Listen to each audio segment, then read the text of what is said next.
If you ask the average American or European to describe their hometown, what they will tell you is that it's a small town, it's pristine, it's beautiful, it's serene, everybody knows everybody. You can go from here to there without having any issues. We all look out for each other. These are the words that the average American or European use to describe their hometown. On the other hand, if you ask an average Igbo man or Igbo woman or average African to describe their hometown, what they will tell you is that it's dry, nothing is happening, the girls are just there getting pregnant, the boys are just there getting them pregnant, nothing really is happening. I don't like the village life. All those boys are there that refuse to go to school. All those girls are there that are getting pregnant at 12 years old. These are the ways we describe our hometown. And that's what we want to discuss today. The reason we describe our hometown today that way is not because it's true, but that has been beaten into our heads. And we now have low self esteem that we no longer value our hometown the way it should be valued. Let's discuss it today.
Good evening, children of the Most High. This is your brother Chukwemeka.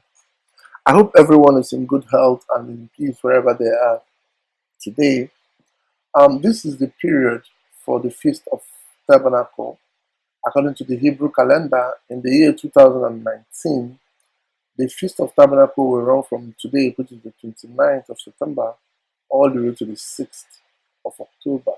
And again, remember, these dates are not cast on stone. These feasts are celebrated in seasons. As I've said in a number of my videos, this is the same feast that is called the New Yam Festival.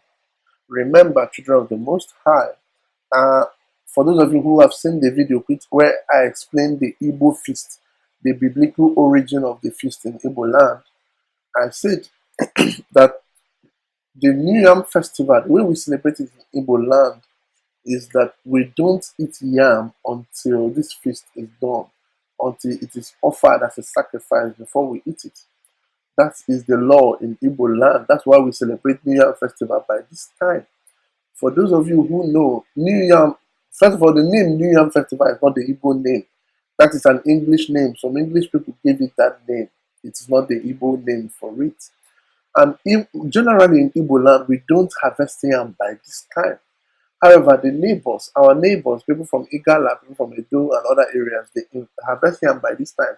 And to prevent us from eating it, we celebrate the feast by this time so that we'll be able to consume, we don't consume any yam before it is offered as a sacrifice. That's one of the reasons that it's celebrated by this time in Igbo communities. Now, for those of you who have read the Bible, you will see this in Leviticus chapter 23, where the Most High told the Hebrews, our ancestors, that they will not eat the bread or parched corn or green ears or anything until that has been offered as a sacrifice to the Most High. That's Leviticus chapter 23 in verse 14. When our ancestors were living in the Middle East, there where the corn was the staple food in the Middle East. So corn was used. Now we've moved over to sub-Saharan Africa. Yam is the staple food, and that is what is used in the sacrifice. So that's the origin of that, and this is the period for it. My family and I will be celebrating it one of these days. And I do have another group I'm part of that will be celebrating. We will be celebrating that in November. It was postponed to that time, and that's still fine. Like I said, these dates are not cast on stone. It's the season that is important. So find out from your community when they are celebrating, and you can join them, whether in person or wherever you are, and celebrate the feast. There's nothing. It's not like you have to kill a cow or kill a ram or something. No, it's just to observe a day and celebrate a feast with your family, and remember the teachings of the Most High. What I want to discuss today, children of God, is about our self-esteem, the importance of self-esteem. You see, people who have very low self-esteem, they usually end up doing things that are, number one, inexplicable, and number two, things that they will always regret. It is the number one killer of imagination and self and character. That's self-esteem, low self-esteem. And the reason I say this is because I'm seeing an increasing trend of low self-esteem against the black race, especially against the Igbo people. And like I said, this ministry is not only for Igbo people, it's for basically the human race, that's the black race, but especially the Igbos. For instance, if I go to any of the social media, if I go to Facebook or WhatsApp or something, you see all these messages that people will send and say, oh, sometimes they'll say it's from Donald Trump, and then they will talk a number of things there, like they'll say like black man is nothing, black man is worthless. And in fact, I was having a conversation with a group of friends at that time. Some of them have PhD, and they were telling me that the black man is just so worthless and selfish that if the black man had invented the car, he would have done it in such a way that if you open the bonnet, it will explode and kill you, or it will, if you drive in it, it will just go somewhere and break your neck or something. It was just, for someone who thinks the way I do, things like it's difficult to listen to this kind of stupidity. But I understand, I know that the reason people do this is because they have low self esteem. They don't really know what they are worth. Let me give an example. There's a group I'm part of in WhatsApp, and somebody sent this message, and I've seen a number of this kind of message circulate all over. He said Donald Trump's speech on Rise Up Africa. Then he went on to say, that means Africans, they are good in nothing else but making noise, dancing, marrying many wives, alcoholism, witchcraft, indulging in sex, pretending in church, jealousy, fighting, and complaining of bad leadership, and blah blah blah. The thing went on, it's just a long read. But the truth of the matter is this. First of all, Donald Trump did not write this. Most times it's our people, our brothers and sisters that write this. And to be honest with you, most times it's IPOB members that write this nonsense. And they use it as a means of saying that Nigeria is a failed state. Now, children of God, Nigeria is a failed state. That's Nigeria. You can say that Nigeria is a failed state if you want to. However, you don't need to castigate your race, because the African race, the black race, is much bigger than Nigeria. And in case you don't know, you are also part of the black race. I find it very ridiculous that somebody will sit down and insult black man and black people. Meanwhile, that person is black. How does that make sense to people? Your ancestors are black, your fathers are black, your mothers are black. How how does it make sense to you to sit down and insult your race like that? How many Chinese have you seen that will sit down and insult their ancestors that way? How many Europeans have you seen that will insult their ancestors in that way? Why is that okay for you to do? The only reason that I can rationalize it in people's mind is because these people have very low self-esteem. They don't believe they are worth anything. Children of the Most High, the origin of this can be traced to the churches, the religious groups. All these kind of things we see in these messages, believe you me, and most of you who are Christians, who are able to tell yourself the truth, you have heard the priest say it in church a number of times. You have heard the pastor say the same thing. This is basically the clarion call for pastors by deriding the black race. And I'm telling you, you see, when we are educated, when you learn something, you do differently, you act differently.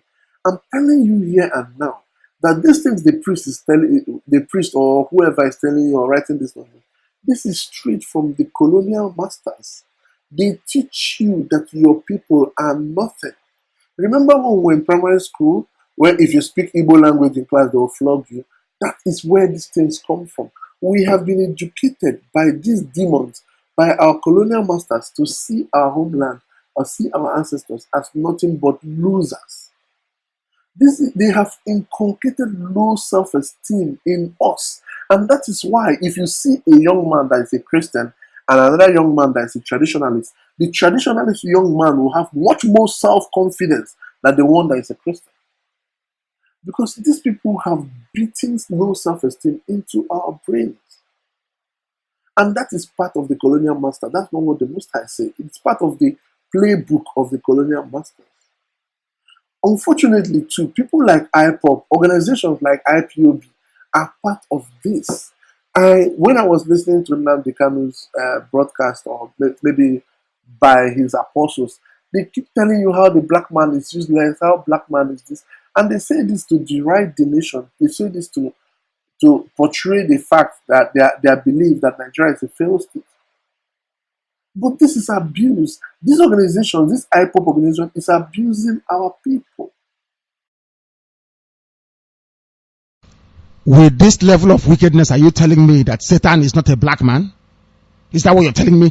There is a level of evil, agojo, satanic behavior that black people inhabit inside them. Ndisoji, black and wicked. Lucifer is a black man, I'm telling you right now. You need to see the wickedness people encounter every day on the road. From black people. Wickedness beyond wickedness. Actually, Nnamdi is mentally deranged. People should just know that and disease themselves. That's why I know that Africa is a very... If I am white people, I will kill every black African. I'm telling you the truth. Every black... There is something evil about you people. Satanic.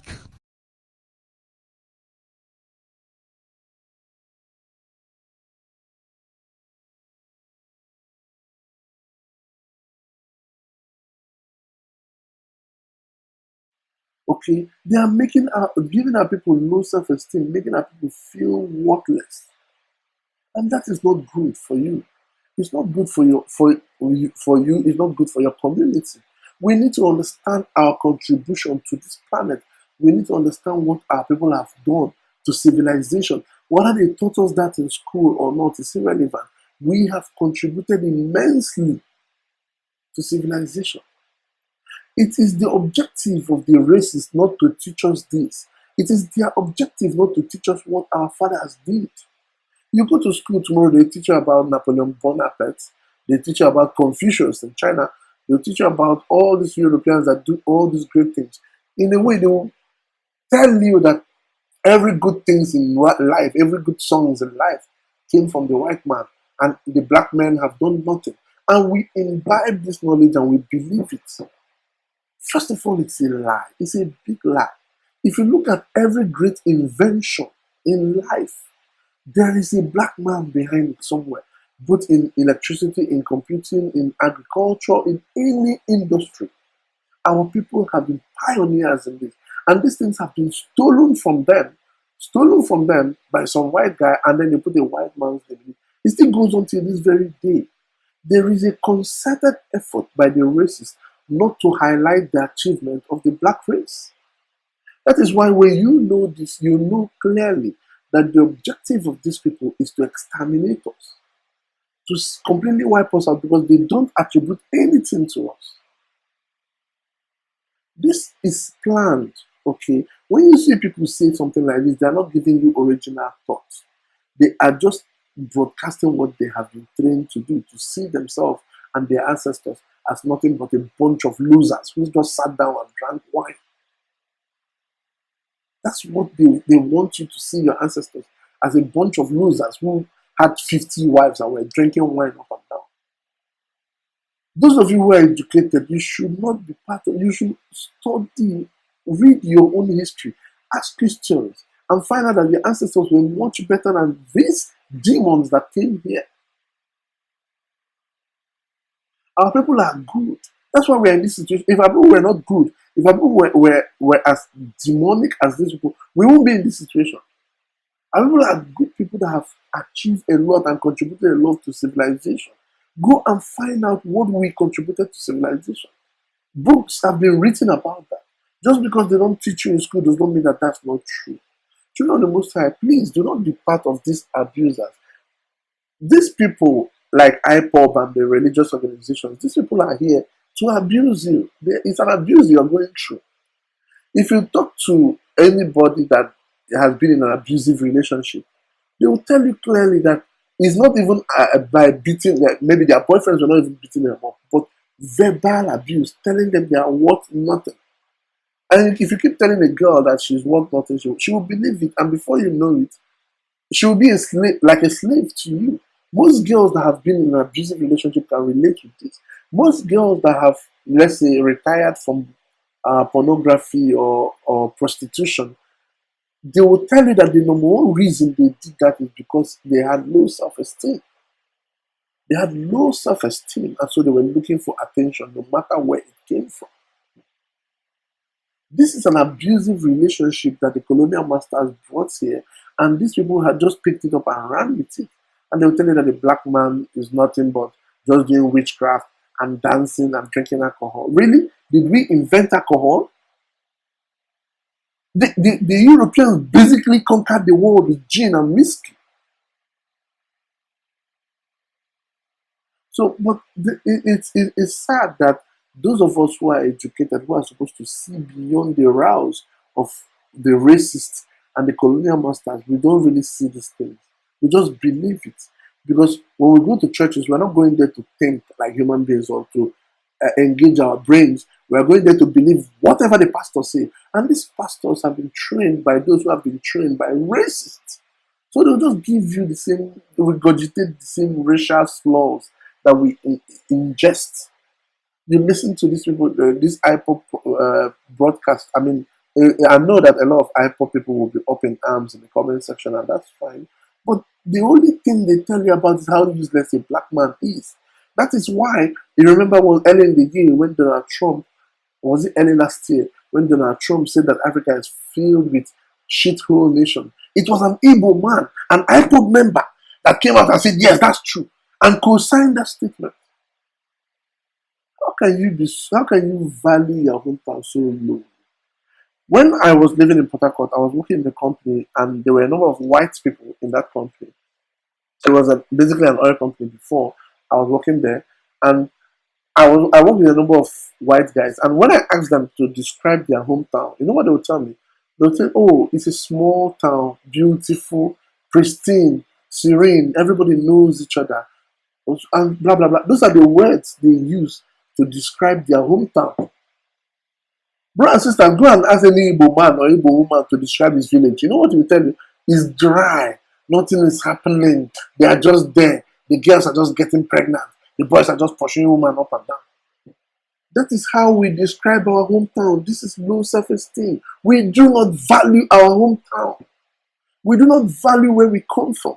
If you ask any white person to describe their hometown, they'll tell you, oh, they have choice words to describe their communities, to describe their state. To me, it's beautiful, it's pristine, it's awesome, nice hills. Everybody knows it, everybody.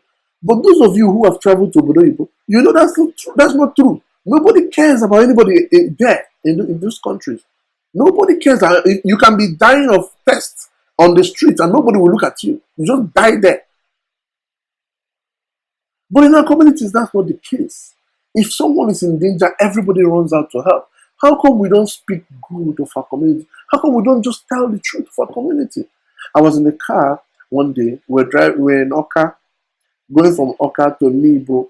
For those of you who know what I'm talking about, there's a back road from Agwoka that goes all the way to Nibo. It runs through these hill countries in Agwoka, between Agwoka and Ntoko. Very beautiful place. I convinced the driver to stop because I needed to take pictures of this area. And I told them, look, and this is very beautiful. Our hometown is beautiful. And the people in the vehicle, they were looking at me like I just fell from Pluto or something.